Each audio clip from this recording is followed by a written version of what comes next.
দুই সন্তানের জননীকে বিয়ে করেছি, বিয়ের পর জানতে পারি স্ত্রী আমার চাইতে 5 বছরের বড়, শরীয়তের বিধান কি? হাসার কথা না, খুব দরকারি প্রশ্ন। দুই সন্তানের জননীকে বিয়ে করেছেন, আমাদের সমাজে এগুলো হারিয়ে গেছে। কোন মহিলা তালাক প্রাপ্তা হয়েছে বা স্বামী মারা গেছে, তাকে কেউ বিয়ে করতে, বরং বিয়ে করার জন্য কেউ সৎসাহস দেখালে সমাজের মানুষ খোঁচাখুচি করে। এই যে বললাম, সমাজের মানুষ ভালো থাকতে দেয় না।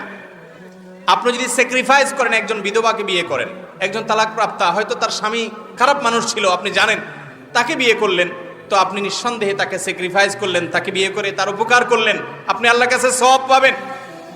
যদি বয়সে বড় হয় কোনো অসুবিধা। খাদিজা রাদিয়াল্লাহু তাআলা আনহাকে আমাদের প্রিয় নবী সাল্লাল্লাহু আলাইহি সাল্লাম যখন বিয়ে করেছেন, খাদিজা রাদিয়াল্লাহু তাআলার বয়স আমাদের নবীজির চাইতে বেশি ছিল। অতএব নিজের বয়সের চাইতে বড় স্ত্রী, মানে স্ত্রীর বয়স যদি বেশি হয়, তাতে কোনো অসুবিধা